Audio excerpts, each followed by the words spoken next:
Maka ketika dibawa ke rumahnya, ini kisah nyata, kemudian disampaikan kepada istrinya, menangislah istrinya. Lalu istrinya mulai berkata, aku telah mengatakan kepadamu suamiku saat engkau hidup, engkau pasti saat wafat akan dihinakan oleh orang-orang karena perbuatanmu ini. Masih heran kemudian khalifah tadi, lantas berkata kepada istrinya, apa sebetulnya yang terjadi sampai engkau berkata demikian? Bismillahirrahmanirrahim. Sampai kapanpun kita hidup, pasti akan tiba waktunya kita kembali kepada Allah Subhanahu wa Ta'ala. Maka saya berpesan, pastikan saat pulang itu kita dalam keadaan kondisi yang terbaik untuk menghadap Allah Subhanahu wa Ta'ala. Antum bisa pilih. Ya, tidak harus sama dengan orang lain. Antum pulang sebagai ahli tahajud, gak usah bilang-bilang. Antum pulang sebagai ahli sedekah. Dulu kisah orang-orang soleh, mulai hari ini ganti bacaan-bacaannya. Dulu saya kalau main ke toko buku, itu buku-buku yang ada banyak manfaatnya.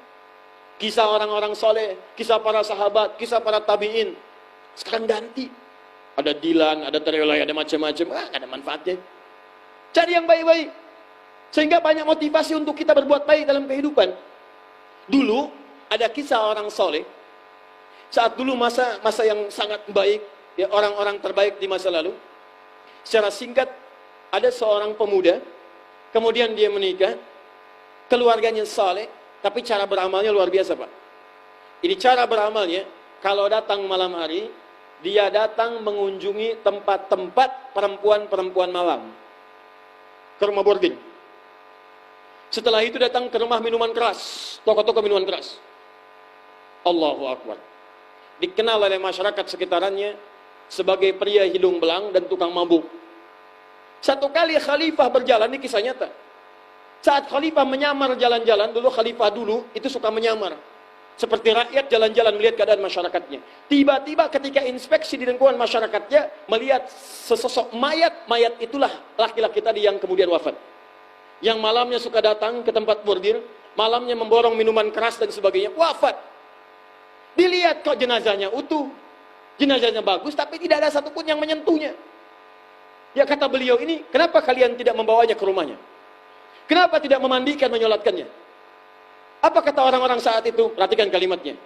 Ini nyata. Kata orang-orang itu pada saat itu, kata masyarakatnya, bagaimana kami bisa mendekat kepadanya? Dia ini pemabuk. Dia ini hidung belang. Dia ini ahli maksiat. Allahu Akbar. Kata yang menyamar ini, padahal dia sultan, bicara pada pengawalnya, bawa dia ke rumahnya dan tunjukkan tempatnya. Seburuk apapun keadaannya, kita harus memuliakan karena dia manusia. Maka ketika dibawa ke rumahnya, ini kisah nyata, kemudian disampaikan kepada istrinya, menangislah istrinya. Lalu istrinya mulai berkata, aku telah mengatakan kepadamu suamiku saat engkau hidup, engkau pasti saat wafat akan dihinakan oleh orang-orang karena perbuatanmu ini. Masih heran kemudian khalifah tadi, lantas berkata kepada istrinya, apa sebetulnya yang terjadi sampai engkau berkata demikian? Perhatikan, belum tentu sama dengan apa yang Anda pikirkan saat ini. Kata istrinya, suamiku ini punya kebiasaan amalan, kalau malam-malam dia datangi tempat-tempat pelacuran, dia kemudian berikan uang kepada para pelacur itu, dia katakan, kamu jangan melacur malam ini. Saya berikan bayaran kepada kamu, jangan melacur.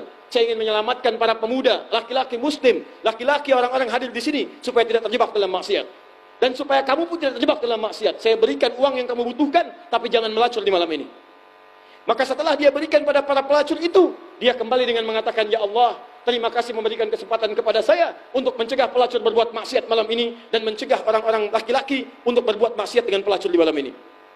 Dia datang ke tempat minuman keras, dia borong minuman kerasnya. Dia tumpahkan semuanya, dia hancurkan semuanya. Setiap punya uang, borong, hancurkan, borong, hancurkan. Allahu Akbar. Kemudian dia berdoa kepada Allah, ya Allah, alhamdulillah, saya telah borong semua yang haram ini untuk saya hancurkan, dan saya telah menghambat orang-orang untuk bermaksiat di malam ini dengan minum-minuman yang engkau haramkan. Apa yang terjadi? Orang-orang tidak pernah tahu kalau yang diborong itu ternyata dihancurkan. Dan orang-orang tidak pernah mengerti kalau yang dibayar pelacur itu ternyata ditutup pintu maksiatnya, sehingga tidak terjadi murka Allah Subhanahu wa Ta'ala. Maka orang-orang mengatakan, istrinya mengingatkan, suamiku, kalau engkau berbuat seperti ini, orang-orang tidak tahu, maka engkau akan dihinakan saat wafatmu dan dituduh sebagai seorang pemabuk dan senang melacur. Apa kata suaminya? Tenang saja wahai istriku, karena aku insya Allah akan disalatkan, bukan oleh orang biasa. Aku akan disalatkan oleh sultan, aku akan disalatkan oleh para ulama, aku akan disalatkan oleh para wali. Betul rupanya, begitu disampaikan kalimat itu, maka kata Sultan Murad itu, akulah Sultan Murad yang sedang menyamar. sebagai rakyat biasa. Maka besok aku akan perintahkan semua pegawai-pegawaiku untuk memuliakan orang ini. Dia akan dimandikan, disolatkan olehku, disolatkan oleh para ulama, disolatkan oleh para wali, dan disolatkan oleh masyarakat muslim seluruhnya. Anda tahu, kadang-kadang ada amalan-amalan yang bisa mengangkat kita di hadapan Allah Subhanahu wa taala, dan amalan itu tidak pernah tampak dalam keseharian kita. Maka dari peristiwa tadi, ayo antum bisa pilih mau jadi ahli sedekah, silahkan. Jadi ahli tahajud, silahkan. Dan gak usah diinformasikan, mau tahajud, selfie dulu. Klik. Jangan ganggu ya, malam ini mau tahajud. Susah. Silakan pilih. Jadi ahli Quran, bebas. Orang 1 hari 1 ayat, antum 10 ayat. Orang 10 ayat, antum 10 halaman. Orang 10 halaman, antum 1 juz. Cari target.